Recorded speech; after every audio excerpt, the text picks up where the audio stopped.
today on Transformation with Pastor Anny Ikebudu. All right, open your Bibles to where? Exodus chapter 18, verse 17. Let's read together. Exodus 18, verse 17. And Moses' father-in-law said unto him, This thing that thou doest is not good. Verse 18. Thou wilt surely wear away both thou and this people that is with thee, for this thing is too heavy for thee. Praise God. We are still talking about the pitfalls of leadership. How you can sabotage your efforts as a leader. So we handled this last Sunday, right? Let's have the next slide, please. Quickly. Monopolize all the accolades. Now, if you want your team to be discouraged, to lack zeal, to lack commitment, to lack passion, monopolize all the accolades. Take credit for all team efforts. Take all the credit. Now me do am. I'm the man. Is it okay? When you take credit for every of the team efforts, you undermine trust and you damage team morality. Praise God. What does it say? Recognizing and celebrating the team's contributions fosters a positive and collaborative work environment. What does it mean? If there's any success from the team effort, as a leader, push the accolades to your team members. Say they are the ones who made this happen. You guys are the ones why we're shining. You guys even make me look good. Without you guys, I'll not be able to do what I'm doing. Not just pay lip service, but mean it. When you do that, it encourages your team members. But when anything that happens, you say, I'm the one. I. You will demoralize your team members. And accolades is not just what you say with your mouth. Also what you can give out. That's why in America, most big corporations have what is called profit sharing. And I think also in Nigeria here, I also think a company like, I don't like advertising, but a company like, when I used to know, I don't know about now, a company like Crunches, they have profit sharing. What is profit sharing? It means that at the end of the year, when they audit their books, and assuming that they made 100 million, there's a percentage of the profit that they will bring out to share amongst their team members, their workers, managers, and others. When people work in such an environment where there's profit sharing, do you know what it does? It motivates them to put in their best. Number two, it motivates and inspires them to make sure that no one steals from the company. Because stealing from the company means stealing from them. Because if the company does not make profit, they will not have anything to share. Is it okay? And it makes them to own the business. So accolades is not just saying clap for them, they did well, you give them plastic souvenirs and trophies, but you keep the whole money to yourself. It's not sharing the accolades. If our Nigerian businesses can learn how to do profit sharing, our workers will stay longer with us in our businesses. When we spend money training them, we can enjoy return on investment of their training, because where are they going to? They are already working for themselves, as it were. If the company is doing well, they are doing well. The company is growing, they are growing. So if you monopolize the accolades and the mullah, you will demoralize your team members. Am I talking to somebody here? So don't think it's only for big companies. It can be a three-man business. It can be you and two other people. You and two other people. When something happens and business increases and profit came in, you take your own hand, even if it means, bros, hold this one, bros, hold this one. You're already paying the salaries. It does not matter. That will give them extra encouragement to say, we are in this thing together. We are in this together. Don't wait until they're very big for you to start practicing profit sharing. From time to time, when there are wins in the business, in the organization, find a way to make the cheese to go round. Is it okay? Is it okay? Now I mentioned cheese. There's a book, if I were you, I'll look for that book. It's called Who Moved My Cheese? It's a beautiful book. It's a beautiful book on how to handle transitions. All right, next slide, quickly. Pitfall number 14.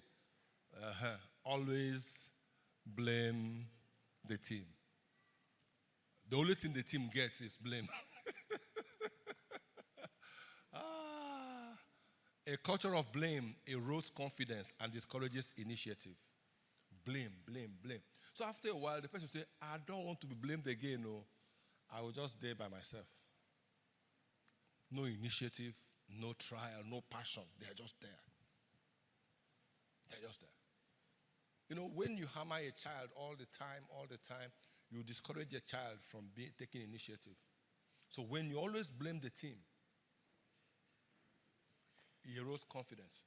Now, accepting responsibility and focusing on solutions strengthens the team. So when something doesn't go right, accept the responsibility. Say, I made a mistake, guys. So how do we go about this? How do we make it better? That tells them that you are humble. Because one of the hallmarks of humility is the ability to accept that you're wrong. Proud people never accept that they are wrong. Proud people always blame people for everything, even their own mistakes. To a proud person, every other person is wrong. He's the only one that is right. But guess what? You know everything rises and falls on leadership. If your team failed, you failed. That's why in a football club, if a team is not doing well, what do? They change the manager. The manager cannot say it is my boys. The manager, does he play football? Manager, does he play football? Does he play in the pitch? But if the team is not doing well, what happens? They sack him. If the team is doing well, they clap for everybody, right? Is he okay? So as managers, you must learn this. As leaders, you must learn this. Anytime our team fails, know that the buck rests upon you. You are the leader. You are the leader. You are the leader. So you can imagine how stupid it would be for one day for us to hear from our president, and they're asking him how come the economy is in shambles. And he said, it is the minister of the economy that is wrong. Who appointed the minister of the economy? I cannot hear you. Who appointed him? You. You are responsible for the good and the bad of anyone you have delegated authority to. So when your team is not doing well, accept responsibility. Is it okay? Is it okay? I'm going somewhere because of time. Quickly, there's a slide I'm going to. Next slide. I think I don't need to talk about this. Do I need to talk about this? If you work alone, people will leave the work for you. It's as easy as that. If you do all the work by yourself, they will leave the work for you. If you're the one that does everything in the business, they will leave the work for you. And tomorrow you start to complain. You're the one that sources the material. You're the one that buys it. You're the one that opens the warehouse. You're the one that measures everything. You're the one that sells to everybody. You're the one that goes to the bank. You do everything. After a while, they will just leave it. They'll not leave it for you. But you know you cannot do it. It will wear you out. Remember that the essence of leadership is not to do the work of 10 men. But to get 10 men to do the work. So, men who are not leaders, they train themselves to do everything. But leaders sit down and begin to train their mind on how to get people to do the work. The hardest workers are not the most successful. But the smartest workers will always win. People say, I'm a workaholic. I say, you don't know what you're doing. I don't want to be a workaholic. I want to be a what do you call it again? Strategy-holic. I want to be a leader-holic. I want to get institutions to work for me. I want to be able to leverage on people's resources, people's times, people's experiences, and people's money. That's the essence of leadership. I'm not saying you shouldn't work hard. That's the starting point. You must work hard. As you start to grow, you must now work smart. And working smart entails understanding that by yourself, you can't take this work to the next level. There's someone that used to make shirts for me. This guy arguably makes the best shirts in Aba. Arguably. Over the years, I kept sitting him down, talking to him. I said, guy, you can't become a multimillionaire like this. So. You're the one that sews everything by yourself. You measure, you cut, you go and source money. You do everything by yourself. I said, you cannot become a multimillionaire by yourself. I said, what if you are sick? What happens to your economy?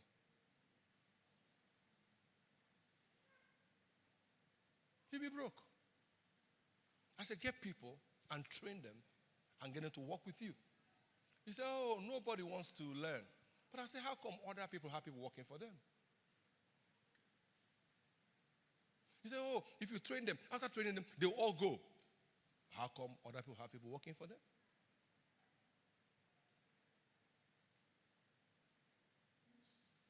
And I know people who started this same business years after he started.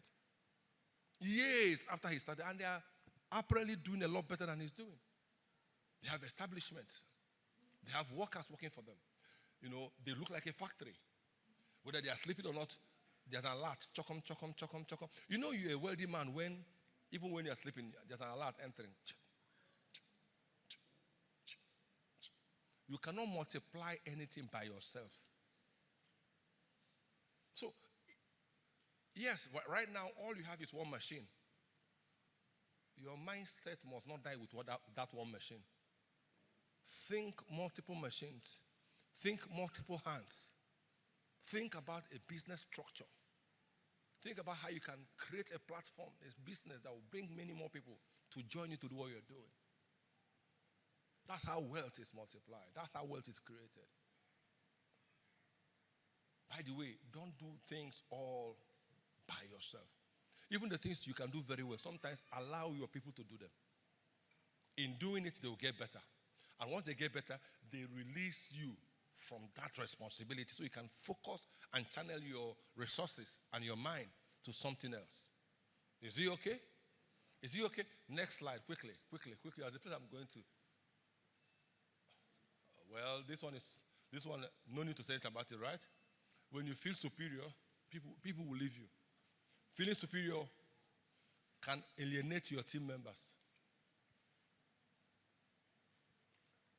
You know, one of the things leaders do, sometimes leaders feel superior to their members. When I came to Aba and I was visiting some churches, I was doing research and groundwork. Then we were praying then to start this work here. I noticed that Aba pastors were like superstars. You get the way they walk in. You can't even greet them. They surround themselves with protocol.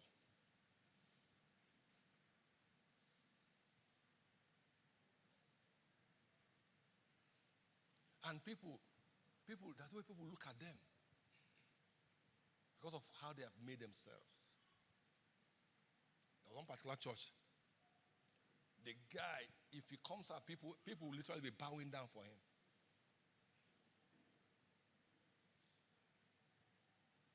He felt superior.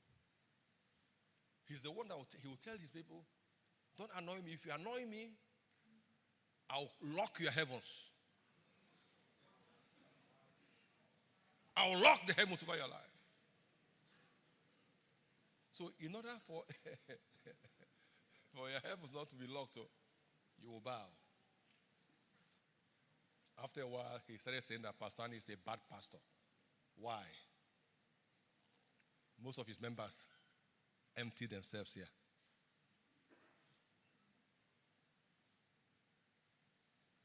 If you act superior, you end up alienating yourself from your team members.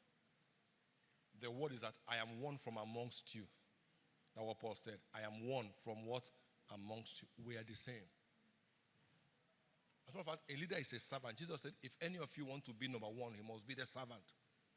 It means that you must have the servant mentality, not the king mentality. You must have what? The servant mentality. If you want to get the best out of people, you must have the servant mentality. Finally, for today, that's what I'm going to. I took my time to get here. That's what I'm going to. That's my major point for today. Nothing will make you fail as a leader like assembling the wrong team.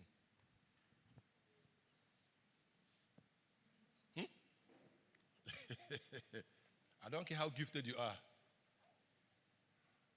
If you assemble the wrong team, you will fail. You'll be frustrated, out of business, out of ministry. Let me give you an illustration. So, imagine for once that you are an orchestra conductor. You know what they call an orchestra conductor? Okay, by the way, do you know what an orchestra is? What's an orchestra? A company, an assembly of various musicians. Various what? Musicians. Sometimes they're up to 70, sometimes they're up to 120 musicians. An orchestra. Playing different instruments. So now you are the conductor of that orchestra. And in your mind, you have this beautiful music you want to produce. And you have written down the music. And now what do? You go and assemble only violinists. So your entire orchestra, even though people who play violin, they will play violin, but guess what? The music will not have depth. Because an orchestra must be made up of different instruments. So you can have what is called a symphony. Now, supposing you go and get musicians who are not gifted, who don't know how to play, who are out of tune. What will we be having? Discordant tunes. People playing like this, people playing like that, and you're wondering what are they playing. Okay, assuming you now went and assembled a team of superstars. Follow me, I'm going somewhere. That music will never be good because everyone wants to shine. The music will end up being noisy. Sometimes our music is too noisy because everybody's trying to shine.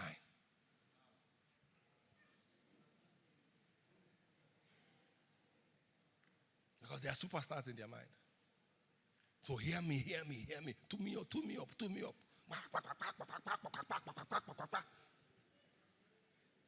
So it's no longer a symphony. Music, instruments is supposed to accompany the voices. But because they are superstars, the voice, they follow them for back. The voices now accompany them.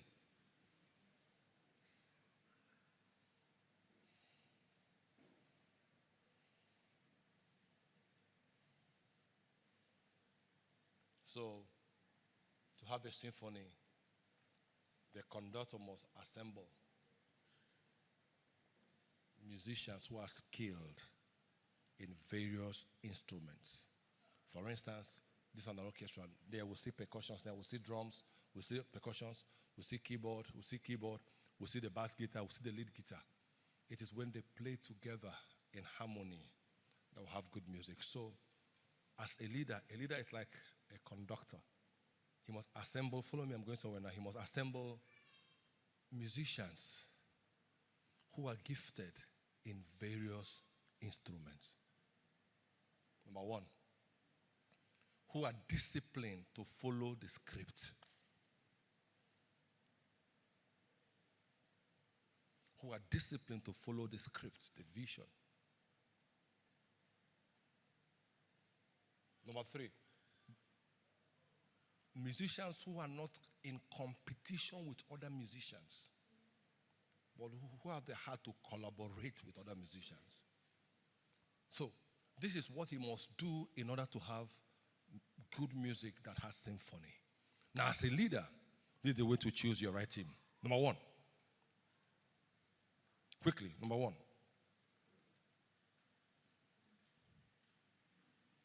You cannot choose the right team until, number one, you clarify the vision.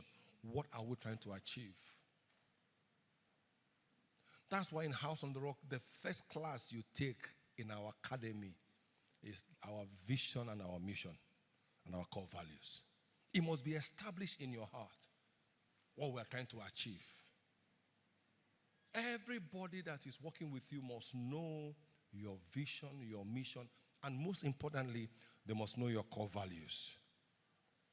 Because it is what you are trying to achieve that will determine who you select. Your vision determines who you invite into your team. What you are trying to achieve will determine who you select. Number two, you must identify the roles needed. Because team members are not just there to be there, they are there to fill some gaps. They are there to bring in some certain things into what you do. There must be roles for me, follow me now, there must be roles for them to fulfill. So there are 4 or 5 major roles in every team. Every team must have these 4 or 5 major roles. Number one role there is a strategist. Every team must have a strategist. Somebody who understands the vision and the values and the core values and the mission. Now he has the capacity to think strategically, for reason, to bring out strategies that will enable you to fulfill or achieve what you want to achieve. A strategist is a thinker. Everything must have a strategist. Now, when you come to a football team, every football team must have a strategist.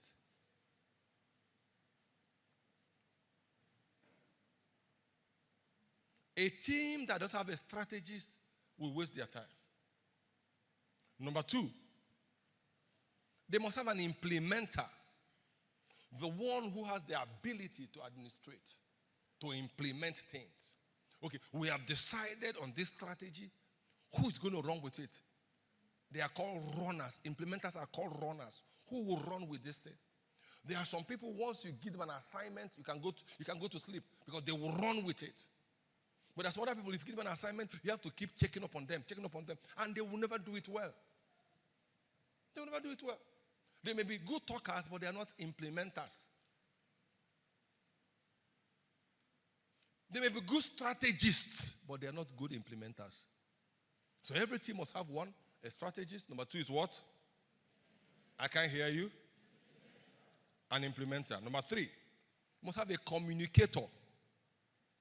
Somebody who knows how to communicate within the team and outside of the team. Someone who can speak, who can market your product well, who can market your team well, who can sell your vision to people. A communicator.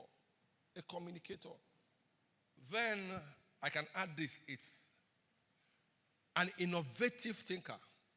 A strategist is different from an innovative thinker. Strategists are people who are able to use data to come to certain conclusions. But an innovative thinker can get innovation and creativity, inspiration. And oftentimes they call them dreamers. But every team needs a dreamer. Because they are able to see into the future. And finally, must have a financial manager. Somebody who understands finances. Most times strategists don't know about numbers. Sometimes administrators don't know about, people who run. They don't know about numbers. They just keep bringing requisition. The creative thinker does not care about numbers. He just keep bringing highfalutin vision. Madam, we can do this thing. Madam, we can bring this. We can do this. But they don't know how to balance figures. But you need a financial manager. Now, most of you here will say, Pastor, now only me. My business is me, myself, and I international. I can't even bring in anybody. I can't even hire myself. I'm not even able to hire myself. Talk of hiring people to build a team. That's all right. It therefore means that you must be all this. Once your business is small, you must be what? All this. You must learn strategy. You must learn how to implement, how to work at projects, project management, how to implement. You must learn corporate communication, how to sell, how to market, how to talk. You must learn it. You must train yourself to be innovative, to think faster, better, cheaper, easier ways of doing what you're doing. And there are principles for all these things. And you must learn basic financial management. If you want to be a good leader, you want to be a good entrepreneur, you must learn these things. And that's why we do trainings like this. Because oftentimes, if you don't know these basics, even when you grow, you don't even know who to select. They will confuse you. They will confuse you. When this church, when I came here, I was everything. I was head usher. I was a HOD music. I was the leader of prayer. I was the leader of the academy. I did all these things. There's nothing people are doing in this church that is surprising me. I have done it before. I learned it. That's why I can instruct you sometimes. So when this business is starting, you are everything. You are one-man show. You are one-man trick boss. But as you start to grow, you begin to structure. We don't structure because we have grown. Most times we structure to grow. Are you feeling what I'm saying? You must know this. Those days, I will sit down with the choir for their rehearsals. I will select songs for them. I will teach them how to stand. I will select what they will wear, how they will stand, how they understand. Ushers, I will usher with them. I come for their training, I will train them. I come for their meetings. SWAT, I was SWAT now. I was SWAT. Academy, I will still teach academy on Sunday morning. So I'll come to church, I will teach the class before I preach. And I sat down with the technical to tell them what must be done, how this sound is. Sometimes I'm here, standing here, and I'm hearing sound. They're not hearing it. Because they've not subjected themselves to think like that. Because one day you will be the head. One day you lead something like this. You must know these things. That's why if they pull out a plug, it hits my heart because I know the cost. I know the cost. Twitter has burnt. So do you know sometimes I come into church and I'm telling the technical, this speaker, the Twitter here is not working. That one is not working. Why? Before I had them, I learned it. Before they came, I learned it. Likewise, any other businessman, if you have grown your business, there's nothing they are doing in your business today that you don't know. That they are doing it is not because you cannot do it, but you are delegating it so you can focus on the more important aspect of where you are right now. You must know it. You must know it.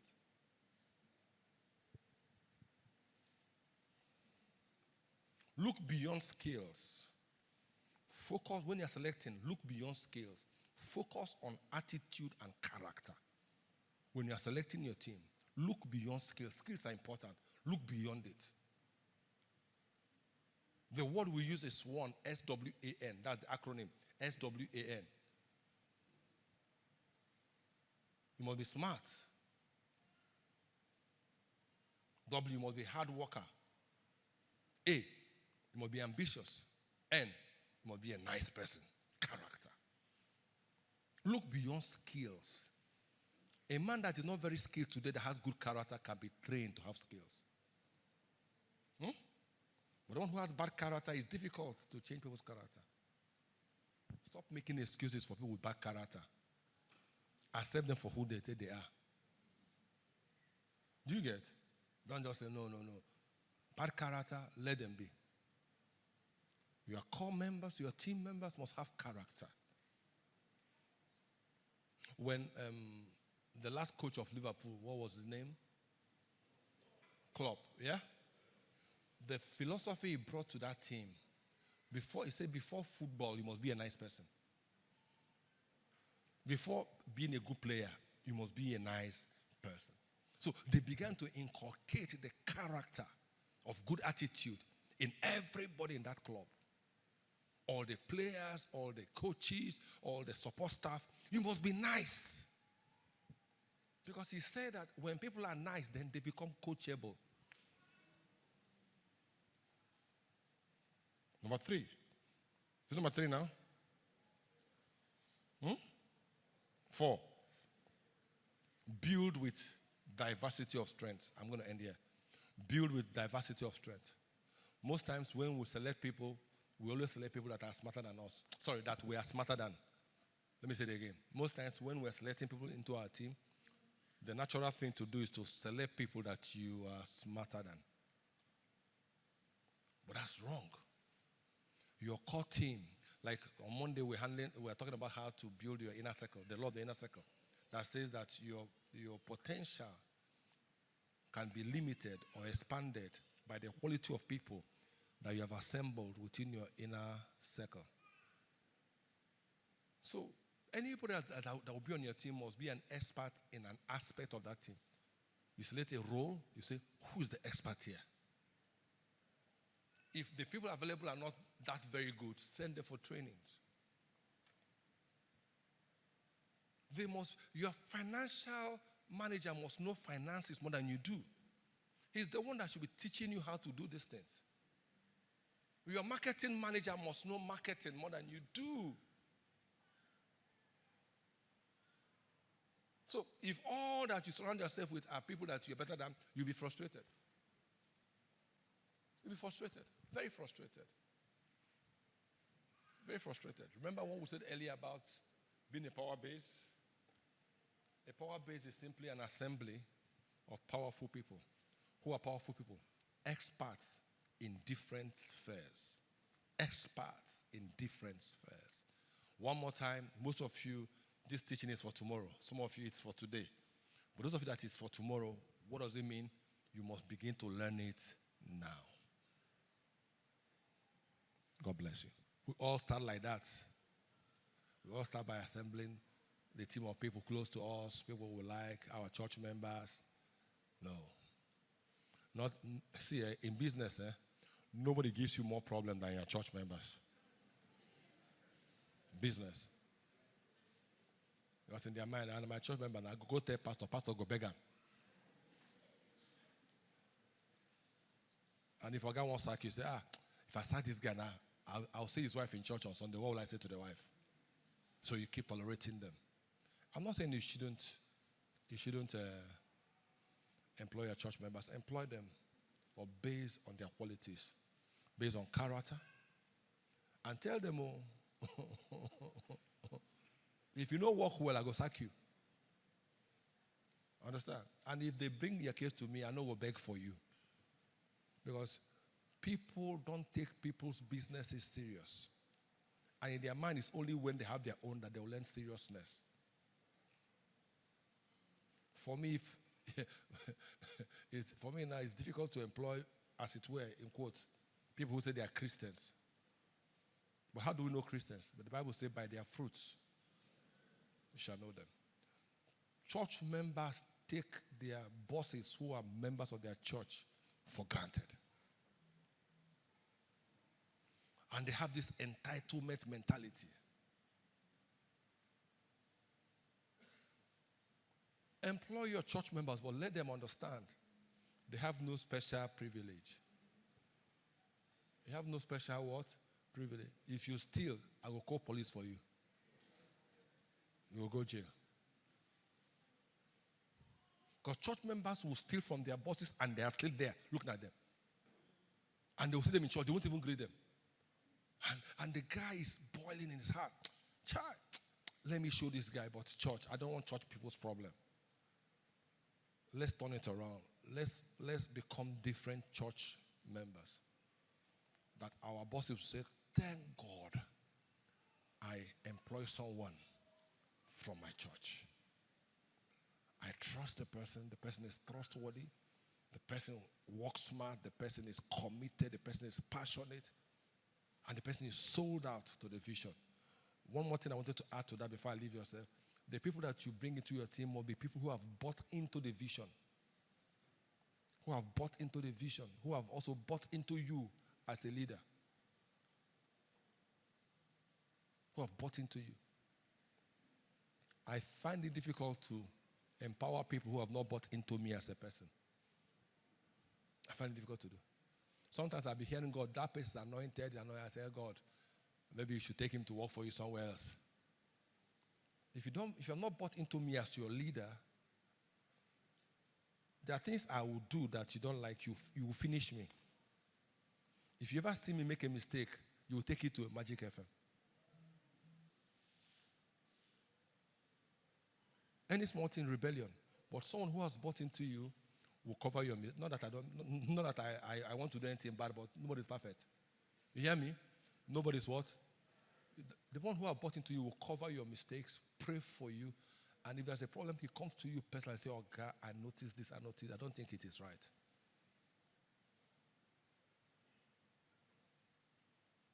If somebody has bought into you in your business, they will not steal from you.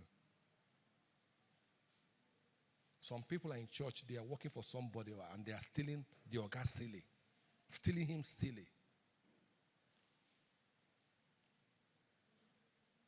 There are some things Christians must never do. There are some things Christians must never do. What you stole is not blessing. Whatever it is you got from stealing is not a blessing. It's not a blessing, it's a curse. Especially when, let me not even say that because some of you will say, pastors say, I shouldn't steal from believers, I should steal from unbelievers. No. Let me not go there.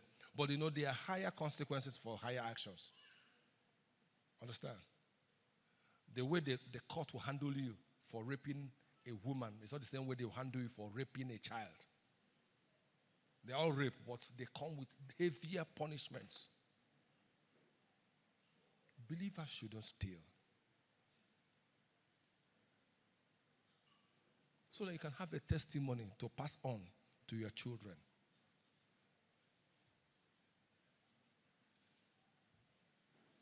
And orgas who are believers, when people work for you, don't steal from them. Don't steal from your boys. If they are working hard, empower them also. If somebody knows that at the end of his service, he'll be empowered, he'll be settled, why will he steal? But sometimes people steal because they are not sure of how their settlement will go. Enough said.